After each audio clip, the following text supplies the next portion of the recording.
Welcome everybody. Let's talk about materials and gear, stuff you're going to need for class. I'm going to give you some tips and recommendations. So here we go. So I know all of you are individuals and as individuals, you are going to have materials that you've maybe worked with for a long time and you're going to be most comfortable with. And so that's great. That is the choice. You guys should all be making choices in terms of what materials you're going to use that fit you and, your art, your lifestyle, all that good stuff, your budget. And definitely amazing artwork can be made in tons of different materials, of course. So I want you to keep that all in mind as you're choosing. So some of you maybe though want to try out, maybe you're new to oils and you want to get some tips for that. Or you have not decided which materials that you're going to use. So this is going to compare and contrast all of those.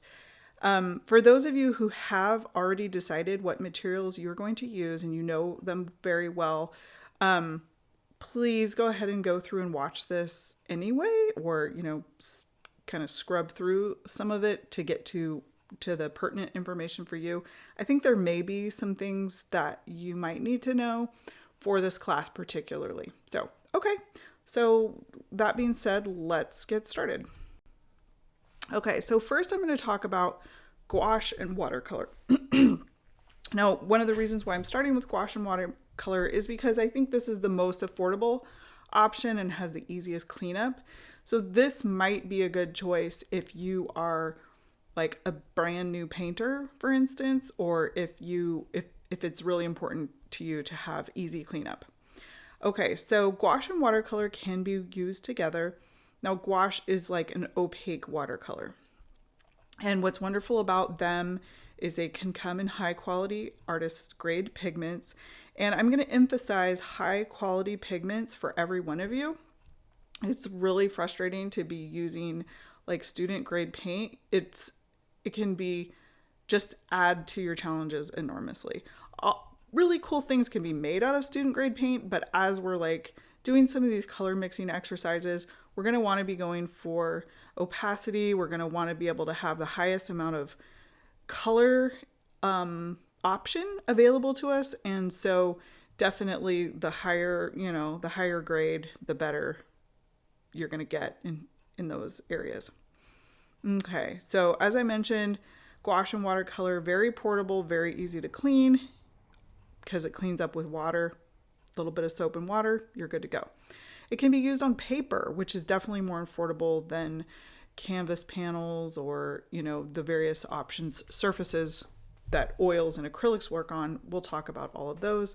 I'm just going to do just a little honorable mention about casein, which is similar to gouache, but it's a little bit more permanent and it's kind of a cool material. So I've had students use this before. So just a little shout out to those casein users.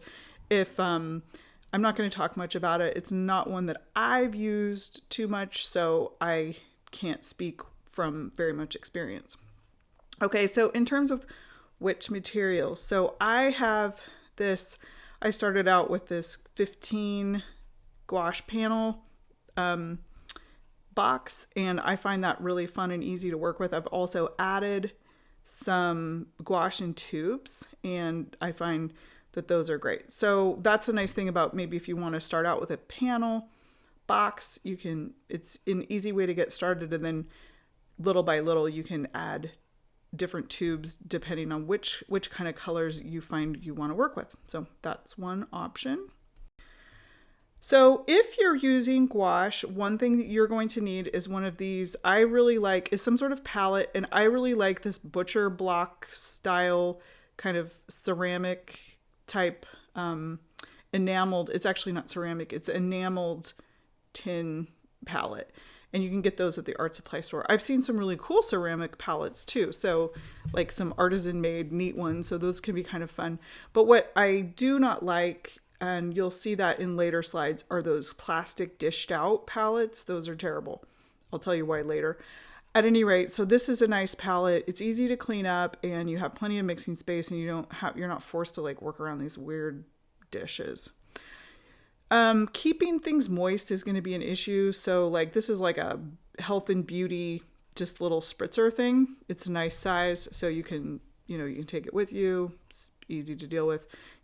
It's kind of handy to keep your stuff moist and from drying out. And you'll need a water cup. Incidentally, I found that this Tide lid works great. It's very stable and small. So anyway, just a thought, but obviously there's a million things you can use for a water cup. Of course, you're going to need brushes. So I would choose 1 or 2 good quality mid-size watercolor brushes and maybe 1 or 2 smaller ones for detail. The nice thing about a watercolor brush is they have they can be big and make a nice point. So they're very flexible. So you don't really need that many. Plus you're going to be rinsing them out all the time. So here my niece is using this little brush. And so you can see that's like an example of kind of a smaller one, and she's got set up with the gouache and the watercolor. She's working on both. Paper. I personally like hot press watercolor paper because it's smoother. But of course, if you like the cold press, that's great too. There's tons of choices for you to play with. So feel it out at your art store. And for my class, we usually do medium or small experiments. So I like, roughly 10 by 10, but there's no exact size requirement here. So just something that's not huge. So our exercises, so they don't have to take forever. Okay.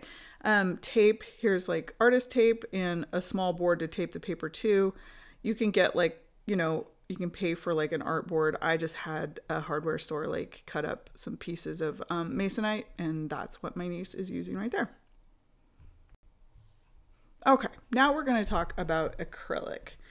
So acrylic is similar to gouache and is very easy to clean, which is obviously a bonus. A lot of my students really like using acrylic, and that's great. And it is nice because it's flexible. It can be used on many surfaces. For sketches and studies, you can actually paint it on watercolor paper, and you tape it down to a board and make sketches that way. That can save a lot of money. It's great. And of course, I'll show you in a couple slides, you can also use artist panels or canvases, stuff like that, the same as you could for oil paints. Okay, this is very important though. You are going to have a lot more joy using an artist grade paint. Golden is amazing. The Golden makes beautiful, beautiful pigment rich paints. Liquitex Basics is tempting because it's inexpensive, but you're going to find it's very transparent. It's not very loaded with pigment. It doesn't have that nice body that the Golden has. So I personally only use these for kids projects or crafty kind of type fun things. I find them really frustrating for, if I'm doing, some serious color mixing. But that being said, use what you've got and get started there, and don't worry about it if this is what you have. Just get started, and then as you use this up and can afford it, try out some nicer stuff and just see the difference and see what works best for you.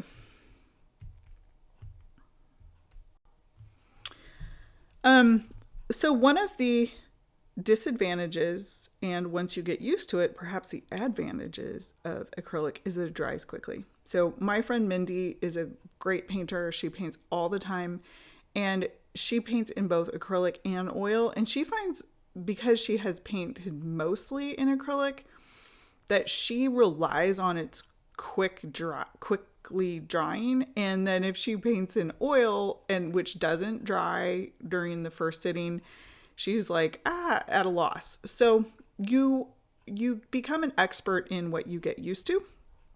And so if you, though, are an oil painter and go to acrylic, you usually find it really frustrating that the colors dry quickly. And I actually find it to be quite a disadvantage because I'm primarily an oil painter. So do what's best for you. This is the mantra that I'm going to repeat over and over and over. Choose what's best for you. And and nothing is perfect. So keep that in mind. Okay, so because acrylic paint dries so quickly, there's this cool system that looks like this. It's a palette and it's a pretty good size. You can see this is a 12 by 16 inch dimension palette. I would get at least that size. I don't know if they go bigger, but I would get that size. I would not recommend smaller because you really need a lot of room to be able to lay your paint out and to be able to mix the paint. So you buy this palette, then you have to go with it, you have to get this sponge that fits inside the palette. So you take this sponge, put it inside the palette, you get it a little wet, and then you put on this palette paper that I'm going to show you in the next slide. And it's crazy. You can actually put the paint right onto the palette paper and mix on it, and it works great, and it keeps your paint moist for far longer. So, and also the spritz bottle that I was showing you in the gouache section, those can keep in handy as well to just kind of keep that fresh. Because there's nothing so frustrating if you're working on a longer painting, you mix up the perfect color in acrylic and then it dries out and you have to mix it again, and it can be kind of challenging to remix the same color twice. It's a good challenge, but it's still inefficient. Okay, so along with that sponge palette kit in the previous page, you'll need this palette paper. And like I said, it's really cool. It just goes down on top of the sponge, and it somehow both gives you a smooth enough surface to mix on and sort of transfers some of that moisture from the sponge. So that's fabulous. So in addition to that, you're going to need a palette knife and brushes. I'm going to show you some info on brushes in a few slides. For the oil brushes, so acrylic brushes and oil brushes, I recommend the same. So keep an eye on brushes in the oil section. Obviously, you're going to need a water cup and rags to like clean, in between uses. Clean the brush in between uses. So I alluded to this in the gouache section, but these palettes are terrible. I don't even like them for kids. They only work if you plan on not mixing your paint at all. And my whole classes are all about color mixing. And so we want to be able to mix. These are really tricky. You got to scoop it out. It's inefficient. It's just really nice to be able to have it all on the palette and readily accessible. So skip this stuff. I don't like them. All right, so we are going to talk now about oil paint. So oil paint's disadvantage is it's messier. You need more than just water and soap to clean it up. And it is probably the most expensive of all the options. However, it is great. You can be out in the hot sun. You can have your paint out all day. It's still good the next day even. And so it's very flexible in those terms. It's also very beautiful, very durable. The jury really is still out on acrylics. Like, it isn't that old of a medium, so it's hard to know how well it will last. But we have a pretty good sense of oil paint, and a well-constructed oil painting can last for a very, very, very, very, very long time. There are tons of options out there, tons of brands. My personal favorites that I work with a lot are Williamsburg and Gamblin and Rublev. But there are so many good choices. So again, don't get anything that's like student grade or like value brand. I think Gamblin has like a value brand called like 1960 or something. I'd avoid those. They don't have as much pigments, and so once you start mixing them, the color is going to just collapse pretty quickly. So for oil painters, the kind of palette you'll use, the palette I like to use, because there are many choices for palettes, is just a simple wooden palette. So this came in a plein air painting kit and a French easel kit. This is just plywood, really thin, like 1/8 inch plywood. And you can take So when I first got it, that was just like raw wood. And every single time I used that palette, I would add just a few drops of linseed oil, and that builds up and builds up and eventually creates this smooth, like glass surface. When you first get a brand new wooden palette, you actually probably want to charge it with like, a good tablespoon of linseed oil and let that soak in and rub that in good, and then maybe do another tablespoon of linseed oil in an hour or so after it's rubbed in, just to give it a little extra. So then you just clean up your paint each time and just add a few drops of linseed oil, and you can't really see it here, but the surface just becomes really, really smooth like glass. And incidentally, like old furniture and sometimes very modern furniture, the like really fancy finishes is just like a layer of linseed oil rubbed in smoothly, let it dry, then another layer, and so that really gorgeous shiny French, fancy furniture, that's how that's been finished. So it's kind of beautiful. And okay, so some people like to use glass palettes. So then you don't have to deal with that linseed oil thing. A glass palette is not so good for taking out into the field, like if you want to do plein air painting, but a glass palette can be great for the studio. It can be cleaned up with a razor blade. People like that a lot. Here's kind of a fun thing. I love like cool, like smart, timeless technology like this. I would say is like Renaissance technology. So this is like a balanced easel, and this one is amazing because if I just hold it out flat, it just balances, and so it keeps me from fatiguing. So I can actually hold that and stand next to my painting with the palette. So that's kind of a cool old-fashioned way to work, and I love it. A lot of the palettes that you see for sale are not actually balanced though, which is so annoying. It's like our modern world can be so frustrating. So I bought this from like an artisan on Etsy, and he assured me like, yes, it is balanced, and it is actually balanced. So that's kind of a treasure. So here is a painting that I used like a handheld palette for. This one's a different one. It's a little bit bigger. And the reason I have this slide out is you'll notice the colors on the palettes, the last two palettes I showed you, just kind of stay behind. So the reason for this is like, you want to put your colors on your palette in the same place every single time. And this is true whether you are an oil, acrylic, or gouache, or any other kind of painter. It is so much easier to find the color, and then you want to organize it prismatically. So there's no perfect way to organize a palette prismatically. However, you will choose a system that works for you and just stick with it. Like I chose this a good 15, 20 years ago. I have never changed the order of colors that I work in. It's like I said, it's not perfect, but it works for me. So I start with titanium and lead white, and then I go through my yellows, and then into some oranges and reds, and then my blues, blacks, and then earth colors. That's what I do. And another thing you'll notice is the paint is all set up at the edge of the palette.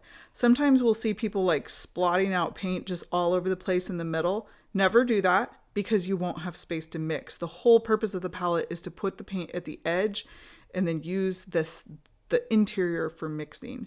All your mixing should always be done on the palette with a palette knife. And if you have your paints all handy and ready to go, it works really well.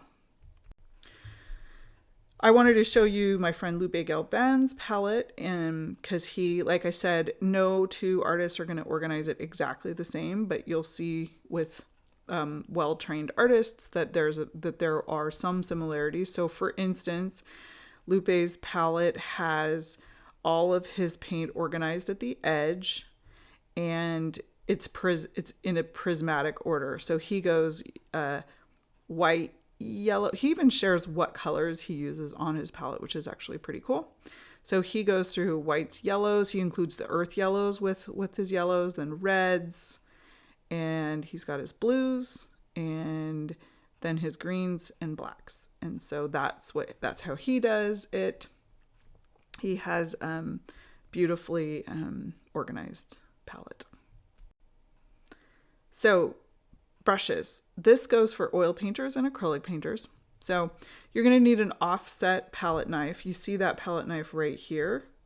And the picture is from the top. So I'm going to draw a little picture from the side. So offset means that the mixing part is down low, and then this is like the handle, okay? This is like a really messy drawing. So that makes it really easy to mix your paint. And I'm just going to go ahead and erase that. Okay, so you'll need a palette knife. You're going to need brushes.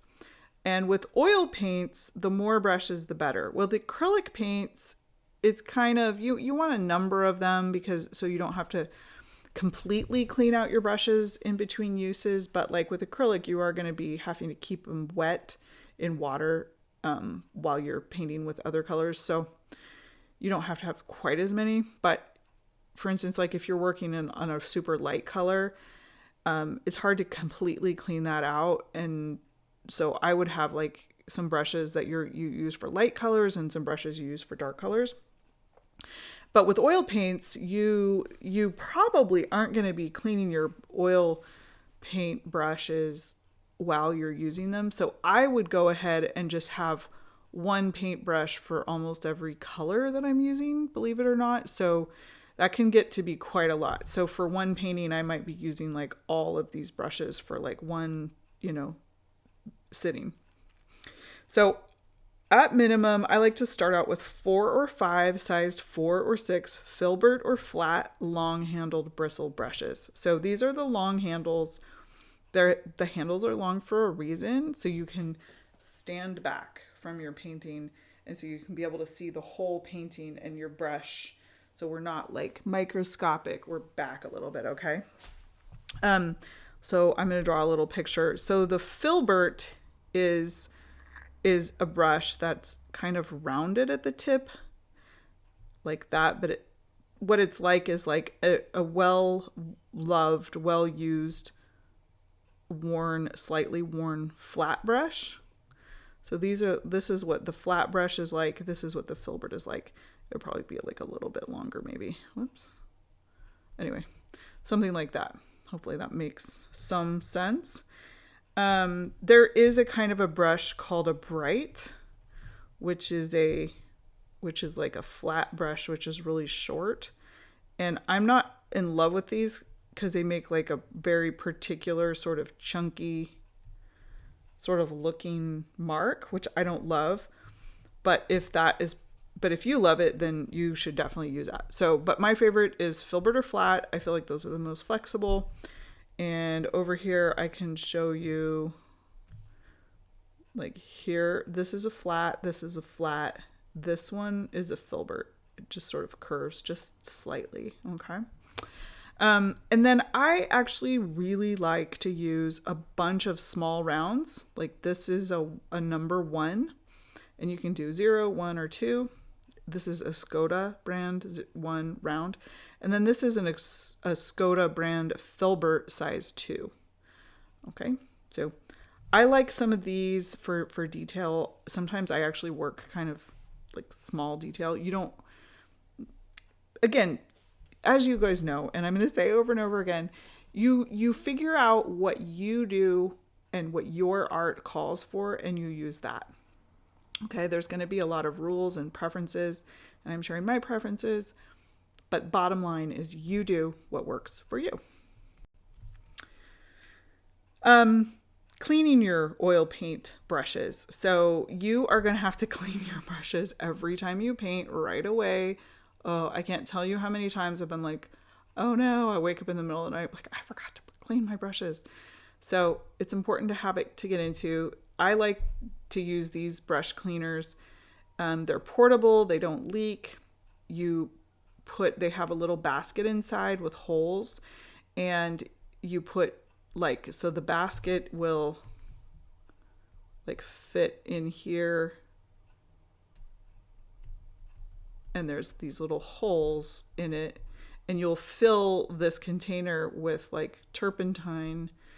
I like distilled turpentine or terpenoid natural. You can use Gamsol, which is mineral spirits, whatever you choose. You put that in over the level of the basket, and then you take the brush and you gently wipe it across the holes in the liquid, and so that the pigment then falls down and collects at the bottom. And then every so often, like every year or so, you take the basket out, carefully pour off the liquid, and then it's a mess. It's always a messy job. Use gloves, clean out the gunk at the bottom, because it's surprising, like, it can start to like pile up quite a bit. Like it can be like that much, getting close to the base of the basket. Yeah, so various products. Terpenoid natural is a like low odor. Mineral spirits, they say it's low odor, but I always find it's very irritating. Never buy like hardware store turpentine. That stuff smells so horrible and toxic. But if you want to use turpentine, there's an artist grade turpentine, which is distilled, and which I don't mind the aroma of. There's controversy around using turpentine. So again, use what's best for you. Okay, so after using the brush cleaner, there is yet another step. You want to use soap and water and gently clean them. You can buy special soap for paintbrushes. That's fine. I tend to just use whatever soap I have on hand. Okay, finally, even with the best of care, which you want to take, brushes do not last forever, and you always want to kind of like budget in new brushes for new projects, because you will, when you get a new brush, you're like, oh my God, I am instantly so much better painter. So sometimes older scrubby brushes are just what you need, but sometimes you want to have like some specificity and control, and a fresh brush does the trick. Lastly, of course, it goes without saying, but if you are using mineral spirits or distilled turpentine, plan to clean your brushes outside your studio, take care of your health, get a air filter, whatever you need to do to keep things safe and clean. I'm going to erase this.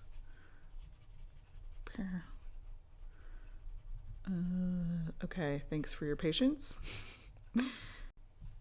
All right, oil painting continued. So another thing that oil painters will need is what's called a medium, which is something that just sort of like allows the paint to just maybe go on a little smoother, be a little thinner, and there's various options for mediums. Here's what I like. I love this Oleo gel by Rublev. I feel it's so convenient. It's basically just linseed oil with some silica in it, and it can hold brush strokes. It's kind of a gel. I love it. It does not increase the drying time or speed up the drying time or anything like that. It just remains the same. I know some people do like a product called Liquin, which increases the drying time. That's fine. I don't use it. It's not for me, but a lot of people that I know love it. But I'm a big fan of this Oleo gel. Another option, here's that distilled turpentine that I mentioned for brush cleaning. You can use a few drops of this mixed with some linseed oil, artist grade linseed oil. Again, don't get it from the hardware store. Get it from an art supply store. It's different. It's been treated different grade. The two of them together can be a nice medium, or just, especially at the beginning of the painting and towards the end of the painting, you can use just straight linseed oil. It just can just help the paint just slide a little bit more smoothly. It's nice to just have an option. So these are my three favorites. There are tons of other options too. Sketching under your painting. So this is kind of a hot take, but if you do not care about longevity, go ahead and use a pencil, graphite pencil. But if you want your paintings to last, graphite pencil is a terrible choice, because graphite under a microscope is very flaky, and So your painting will not have that strong bond with the paint to the canvas surface. There creates like a slick barrier, and so that area of the painting is likely to like chip off with time. So there are better choices though. You can use vine charcoal. Vine charcoal will bond with the paint well, and has good longevity. I actually like these, like, if you want a lighter value, a less intrusive drawing, I really like these like light gray pens. I love these. And so it doesn't really like impose on your painting as much as like a vine charcoal will. Another thing that I've done that's been really nice is like a watercolor ink wash, or like an India ink, really, really light. And then, or one of my students has made these amazing inks out of like walnuts and acorns and pine cones, all kinds of cool stuff. And so she makes these inks that are like really, really pretty colors. So I've enjoyed using those as like a little underpainting sketch choice. So just avoid graphite if you care about things lasting. So here's a little picture of my outdoor painting kit. And I grabbed this image because you're going to need some rags or paper towels, maybe even gloves. Those are good things to have on hand. Okay, so that being said, now we need to talk about surfaces. So surfaces, as with everything, we want it to be affordable, but still we need good quality. So the three options I'm going to talk about are panels, paper, and stretched canvas. So this applies for both acrylic and oil painters, okay? So panels versus canvas. So let's talk about panels. So what I like for sort of a budget affordable option is this gessoed hardboard panels. They're widely available and they're pretty affordable. So I'm thinking this one, maybe, though they're not dirt cheap. Like the most recent price I saw on this was around $9 for like an 8x8. So that's, it's not nothing. Now so this is the brand Ampersand. There's other brands that made it. So now I like these because they're museum series panel. They're archival. They're designed for both oils and acrylics. They have a nice surface that's a fine tooth, but it still has some like absorption. I do not like, and I've had students choose the Value series, smooth finish, acrylic primed panels by the same company, and almost universally they do not like them. They're really slick and smooth, and it can feel like you can't even get your paint to stick to it. So they're, again, it's like, the value, they're cheaper, but they're really frustrating. If you're serious about saving money and you have time, you can buy ungessoed panels and some gesso and paint, gesso them yourself. That would be a better way to save money than to buy these, in my opinion. Okay.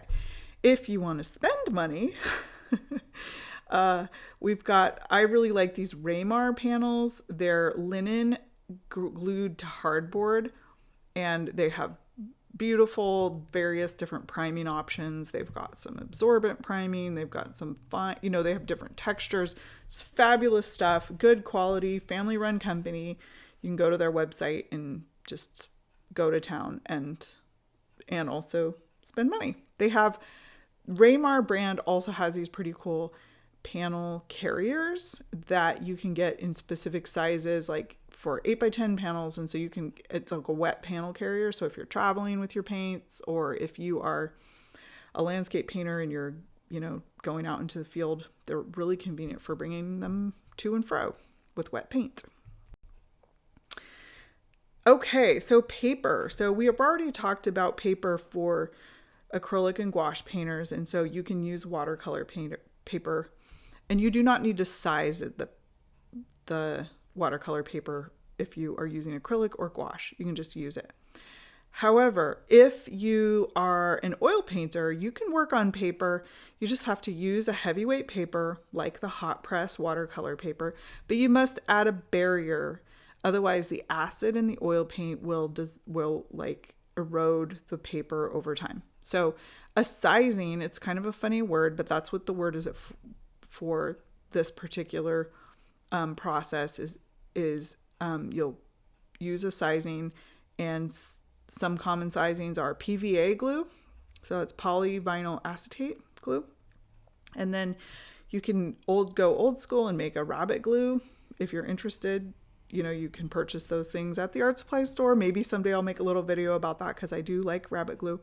Or you can use shellac. So shellac is kind of a cool product as well. So there is also a product called Arches oil paper. So it is good quality Arches paper, and they've already put the sizing on for you. So this is beautiful stuff. Again, at the art supply store, I made this little sketch on Arches oil paper and I love it. Okay, so stretched canvas is of course like what we think of when we think of artists making a painting, oil painting or acrylic painting.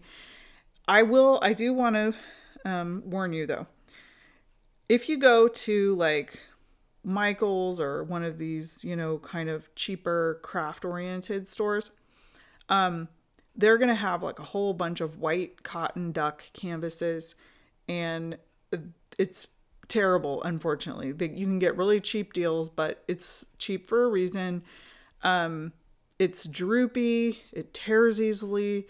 It just does not have a good longevity record. The other problem with that is if you are making a bunch of paintings and say you're like making practice paintings and they're not like finalized finished paintings, then that stretched canvas can like take up a little bit more room, whereas a panel or a piece of paper just is like you can store them a little more readily. Okay, of course you can get great quality cotton duck canvas stretched panels, and you're going to pay for them, and those are fine, but again, those are not as long lasting as a linen. So if you would like to use stretched canvas, if you like the bounce, if you like the texture, those are both wonderful things. You care about longevity, you should consider linen. It is gorgeous and more durable and more expensive, of course, but it's going to last much longer. So I personally, for my smaller paintings up to like maybe 16 by 20, sometimes a little bigger, I use a gessoed hardboard. They are more durable. But if I'm going to make a very large painting, then I'm going to choose stretched linen, and I'm going to do it myself, and I'm going to do the whole sizing process myself, because just like the paper, linen needs to be protected from the acid in the oils. So again, PVA sizing or rabbit glue is what you would use, and then you would put a oil primer on top of that. So if you're doing it yourself, it's many steps, saves a lot of money. You can get it with all those, you know, all ready to go for you. But again, you're talking big bucks. So that's why I recommend, you know, the panels or the paper for sketches. Like for the class, I think it's just a lot more, you know, affordable. But again, everybody gets to choose what they're going to use. All right. So some people, whether you're working in acrylic, gouache, or oil, may want to tone their canvas. So here's an example of a toned canvas. You can see this little dark surface behind my little sketch here. I would say this is a little too dark. I don't usually like to tone it quite that dark, but the reason for toning is you just can have kind of a mid-value range rather than a stark white canvas to paint on, so that can be pretty handy. So how you do it, I should sometime make a little video for you because it's very easy to do. So you take your canvas that's already been primed, or your surface, your gessoed surface, so that it's all ready to go. But before you paint on it, you take a little bit of a color. I like raw umber. Some people like to tone their canvas with something that's more reddish. I avoid that because I feel like it's really distracting and hard to see your actual colors that you're using. So I feel like you have more control of your colors if you choose more of a neutral for toning. However, it's completely up to you. So yes, so use raw umber, take a little bit of mineral spirits or distilled turpentine, use gloves, use a respirator, or do it outside, and you just do like a really thin, even wash all over the canvas. That's all there is to it. And you got to wait for it to dry. So sometimes I have to admit, like I love a toned canvas, but if I haven't planned ahead, then I'm just grabbing something and I'm like, I need to start now, then I'll start with white. There are also good reasons to start with a white canvas. So don't worry about it too much. Just know that it's an option that you can experiment with and you can figure out again what's best for you and your process. So let's talk a little bit about easels. I'm not going to spend too much time talking about easels, but everyone's going to need one. I kind of have a soft spot in my heart for the French easel.